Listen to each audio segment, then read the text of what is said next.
Mental disorder को लेके ज़िंदगी को किस तरह से पॉजिटिवली, फुलफिलिंगली और हैप्पीली जिया जा सकता है, इस टॉपिक को लेके एक एंथोलॉजी पुणे लिट पे रिलीज़ हुई है जिस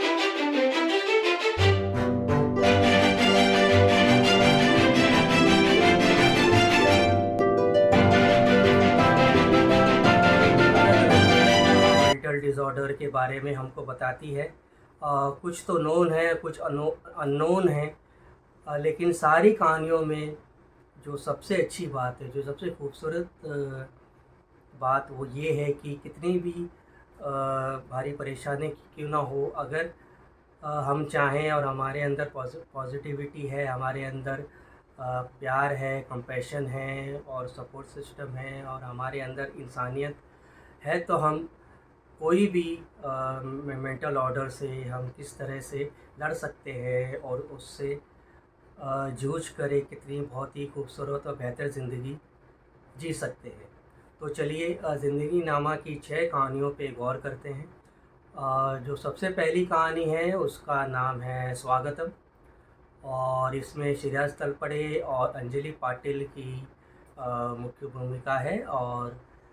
ये कहानी है श्रेयस तलपड़े और अंजलि पाटिल की, जो कि एक महाराष्ट्र में कहीं पे एक शहर में रहते हैं। और श्रेयस तलपड़े के साथ कुछ 3 साल पहले कुछ ऐसी घटना हुई थी जिसके कारण उन्हें सिज़ोफ्रेनिक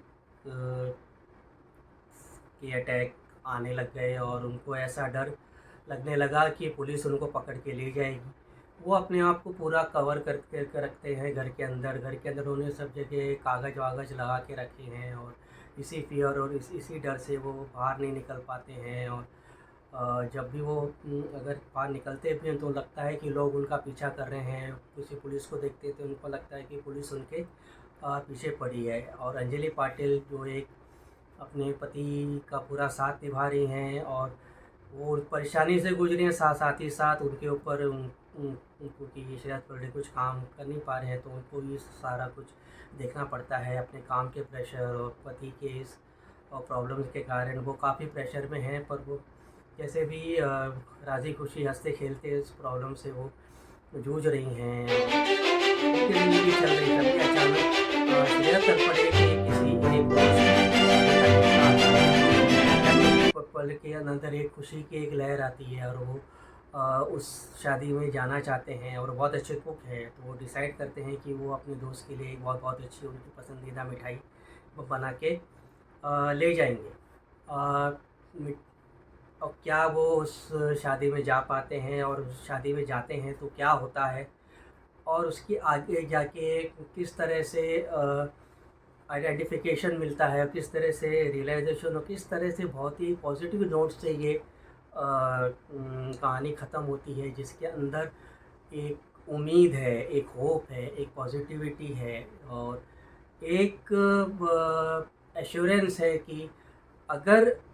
सपोर्ट सिस्टम अच्छा है, अगर कंपैशन है और प्यार है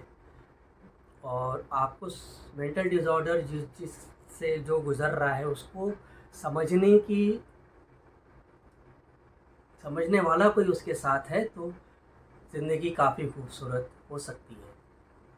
दूसरी कहानी है गेमिंग डिसऑर्डर को लेके, वीडियो गेम को लेके जो ऑब्सेशन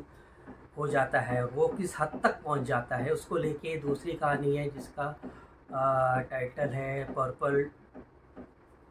वर्ल्ड। और उसमें एक जो कैरेक्टर है, जो इसका मेन कैरेक्टर है, वो एक गेम वीडियो गेम है उससे वो पूरी तरह से ऑब्सेस है। इतना ऑब्सेस है कि वो जब घर से बाहर निकलता है तो उसको अपनी गेम के सारे कैरेक्टर बाहर दिखाई देते हैं और वो पूरी उसी गेम की दुनिया में, उसी फिक्शनल दुनिया में जीता है और उसको और किसी चीज़ में इंटरेस्ट उसको नहीं आता है। उसको लगता है कि मैं जिस गेमिंग वाली जो दुनिया है वो रियल दुनिया है और जो असली दुनिया है वो फेक है। तो वो चीज़ें इमेजिन करता है और उसका काम में कोई इंटरेस्ट नहीं रहता, वो एक तरह से सिर्फ 24 घंटे गेम का ऑब्सेशन रहता है। और ये ऑब्सेशन कहाँ तक आपको ले जा सकता है, आपकी रिलेशनशिप में प्रॉब्लम हो सकती है, आप काम पे नहीं जा सकते हैं, आप काम नहीं करना चाहते हैं, आप सारा दिन घर में पड़े रहते हैं, सिर्फ गेम खेलना चाहते हैं, और आप दिखाते हैं लोगों को कि आपको ऑब्सेशन नहीं, लेकिन अंदर ही अंदर आप इतना ऑब्सेशन से जूझ रहे हैं। पर आपको ये कहने में आपको झिझक होती है कि मैं इस बीमारी से जूझ रहा हूँ। गेमिंग डिसऑर्डर को लेके जो जो ये कहानी है, वो एक क्वेश्चन मार्क पे एंड होती है और एक मैसेज देना चाहती है कि ये कितना डेंजरस है और कहाँ तक ये ऑब्सेशन आपको ले जा सकता है। तीसरी कहानी है बाबर, जो कि पोस्ट ट्रॉमेटिक स्ट्रेस डिसऑर्डर को लेके है, PTSD, जिसके बारे में कुछ लोग जानते भी हैं। ये एक ऐसा डिसऑर्डर है जब कोई घटना ऐसी पास में होती है जिसको देख के आपको, जब वो घटना आपको याद आती है, आपको एंजाइटी और फियर होता है और फिर आप अनमैनेजेबल हो जाते हो और फिर आपके अंदर बहुत सी आपको कंट्रोल करना मुश्किल होता है। वो बार बार आपको याद आता है, बार बार आपको परेशान करता है। तो ये बाप और बेटे की कहानी है जिसमें दयाशंकर पांडे ने पिताजी की भूमिका निभाई है और श्वेता बासु बेटी की भूमिका में है। श्वेता बासु को ये PTSD की प्रॉब्लम होती है और किस तरह से इस प्रॉब्लम को जब वो सामने आती है और किस तरह से वो एक पॉजिटिविटी उनके अंदर पैदा होती है, किस तरह से वो प्रॉब्लम को स्कोप करके वो आगे बढ़ती है, पॉजिटिविटी उनके अंदर आती है। इसको बहुत ही सेंसिटिव तरीके से, बहुत ही रियलिस्टिक तरीके से दिखाया गया है। आदित्य सरपोतदार ने इसका डायरेक्शन किया है और इस भंवर में एक और लेयर ऐड होता है जो कि गर्ल चाइल्ड प्रोडक्शन का है। और इसमें ये कहानी आपको सोचने पे मजबूर करती है, आपको डिस्टर्ब करती है, लेकिन साथ ही साथ एक पॉजिटिविटी का मैसेज भी देती है और ये भी कहती है कि वही मुद्दा है सेम जो सब वो पूरे ज़िंदगी नामा का जो सार है कि अगर आपको मेंटल डिसऑर्डर है और आपके साथ कोई ऐसा व्यक्ति है जो आपको समझ सकता है और आपसे प्यार करता है और आपका सपोर्ट सिस्टम अगर ठीक है और आपको समझने वाले लोग हैं और आपको स्पेस अगर मिलता है, तो आप काफ़ी कुछ बेहतर हो सकता है, ज़िंदगी बहुत ही खूबसूरत हो सकती है। इसके बाद एक कहानी है 1+1, जो कि दो बहनों की कहानी है और ये ईटिंग डिसऑर्डर को सामने लेके आता है। जी हाँ, ये ऐसा डिसऑर्डर है, ईटिंग डिसऑर्डर, वो वाला डिसऑर्डर नहीं कि आपको खाने का ऑब्सेशन है, आप खाते ही जा रहे हैं, वो डिसऑर्डर नहीं है, ये रिवर्स है। ये वो डिसऑर्डर है जहाँ पे आप अपने डाइट को, अपने फेवरेट जो आपकी चीज़ है, जो आपकी क्रेविंग है, जो आप खाना चाहते हो, जो आपका फेवरेट है, उसे आप रोकते हो। यू कंट्रोल योर डाइट, और वो डाइट कंट्रोल, उसको रोकना, अपनी फेवरेट चीज़ को नहीं खाना, ये ऐसा ऑब्सेशन बन जाता है कि आपकी लाइफ और आपकी हेल्थ को लेके वो बहुत सीरियस प्रॉब्लम क्रिएट करता है। कहानी दो सिस्टर्स की हैं और ये सिस्टर्स बहुत ही क्लोज़ हैं और बड़ी सिस्टर है जो उसको थोड़ा सा कॉम्प्लेक्स है कि वो थोड़ा सा उसका वेट है, तो वो इसी चक्कर में आगे जाके वो अपने वेट को रिड्यूस करने के चक्कर में अपनी फेवरेट चीज़ें, चॉकलेट्स, कुकीज़ और बटर और जो हैं जो वेट बढ़ा सकते हैं, उसको खाना वो धीरे बंद करती है और उसका फिर धीरे धीरे वही चीज़ उसके लिए ऑब्सेशन बन जाती है। वो फिर नए नए तरीके अपनाती है कि वो कुछ भी ऐसा नहीं खा ले, अजीब अजीब पैटर्न्स वो अपने खाने में लेके आती है, सिर्फ सलाद खाती है। ये सब चीज़ें कर कर के एक दिन उसकी बॉडी में काफ़ी असर हो जाता है और 25-26 की उम्र में उसे हॉस्पिटलाइज होना पड़ता है, ICU में जाना पड़ता है, उसके हार्ट और लंग्स में काफ़ी इफ़ेक्ट वो हो चुका होता है। तो ये जो है बहुत ख़तरनाक डिसऑर्डर है, और इस डिसऑर्डर के बारे में तो मुझे ऐसा पता नहीं था। तो ये भी एक डिसऑर्डर है कि आप अपने आप को रोक रहे हो आपकी फेवरेट चीज़ खाने से। इसका मतलब नहीं है कि खाते जाओ, लेकिन बॉडी को भी थोड़ा शुगर, फैट और इन सब की ऐसे ही ज़रूरत पड़ती है। और ये ऐसा ऑब्सेशन है कि आपके और भी बॉडी पार्ट्स को ख़राब करता है। लेकिन बाद में रियलाइजेशन होता है, एक सपोर्ट सिस्टम पैदा होता है, और एक पॉजिटिविटी इन दोनों की लाइफ में आती है। और फिर एक कहानी है पपेट शो की, जो कि ओसीडी के प्रॉब्लम को लेके बनाई गई है। कंपल्सिव डिसऑर्डर, ये एक ऐसा मेंटल डिसऑर्डर है जहाँ पे जो इससे बीमार होता है, जो सफरिंग होता है उस बीमारी से, उसको ऐसा लगता है कि जो उसके करीब है, जो उसके पास है, उसको कुछ ना कुछ हो जाएगा। एक अनजाना, अनदेखा डर उसके अंदर बैठ जाता है। तो वो चीज़ें इमेजिन करता है अपने लोगों के, जो उनके करीबी हैं उनके। इमेजनरी दुनिया में लगता है कि उनका एक्सीडेंट हो जाएगा, उसका ये हो जाएगा, उसको ये नुकसान हो जाएगा, वो नुकसान हो जाएगा। तो उसमें एक टीचर हैं जो पपेट स्कूल में पपेट शो चलाती हैं, और एक बडिंग फिल्म मेकर आता है उस को शूट करने के लिए, और दोनों के अंदर एक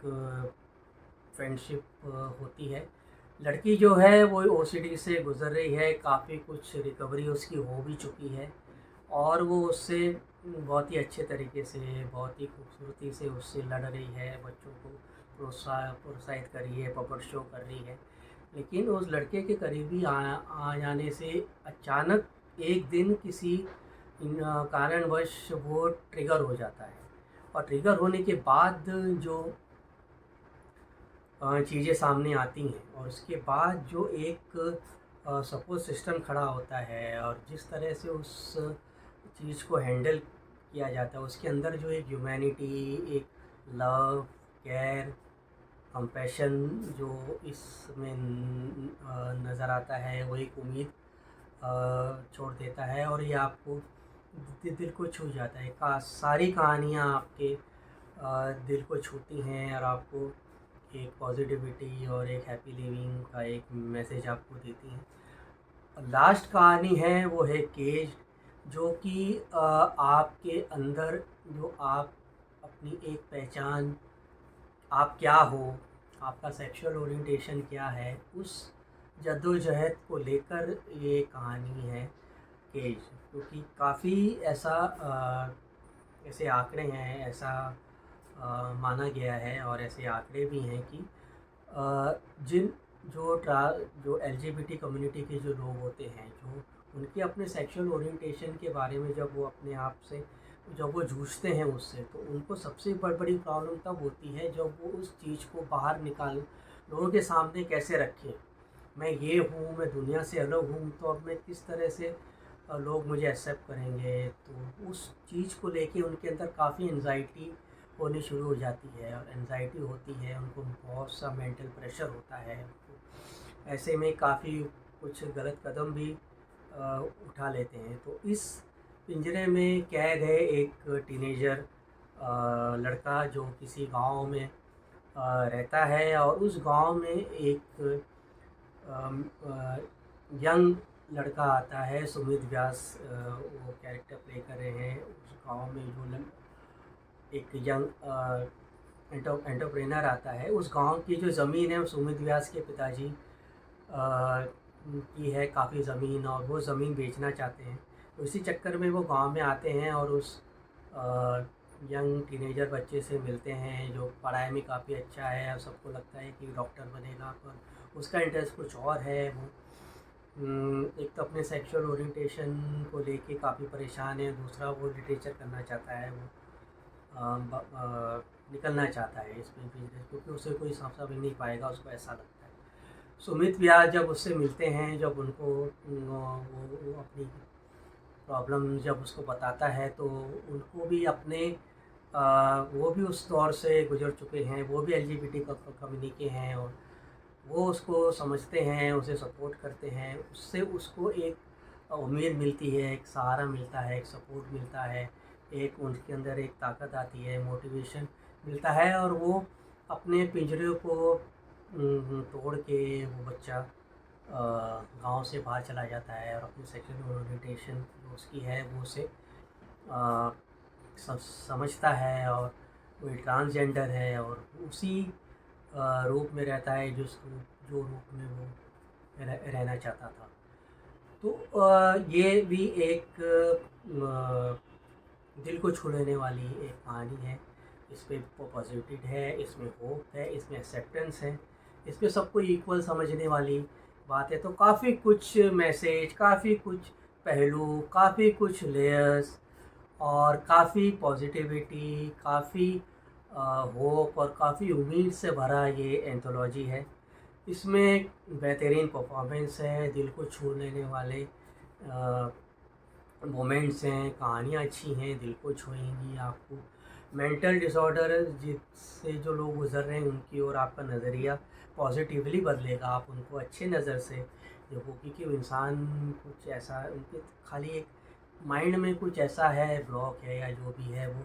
धीरे धीरे ठीक हो सकता है अगर आप उसमें सपोर्ट दो और ये दो। ये काफ़ी अच्छी सीरीज़ है, मैं इसको दूंगा 4 स्टार। और आपसे गुजारिश करूंगा कि अगर आप इस तरह के सेंसिटिव और सेंसिबल सिनेमा को सपोर्ट करते हो तो सोनी लिव पे आप इसे ज़रूर देखें, और देख के हमको बताएं कि आपको ये कैसा लगा, ज़िंदगी नामा। तब तक के लिए मैं आपका विशाल वर्मा आपसे इजाज़त चाहूँगा। मिलेंगे सिने ब्लूज़ के अगले वीडियो में, और बातें करेंगे फ़िल्मों से और फिल्मों से जुड़े लोगों की। हमारा चैनल अभी तक फॉलो नहीं किया है तो हमारा चैनल फॉलो करें, हमें सपोर्ट करें, कमेंट्स करें, लाइक करें, लोगों को शेयर करें, और हमें बताएं कि आप क्या देखना चाहते हैं, क्या आपकी चॉइस है, और क्या चाहते हैं हम आपके सिनेमा के बारे में, बॉलीवुड के बारे में आपको क्या क्या बताएं। तब तक के लिए खुश रहिए, आबाद रहिए, फिल्में देखते रहिए, सीरीज़ देखते रहिए, अपना ख्याल रखिए, और अपने अपनों का ख्याल रखिए। Good bye.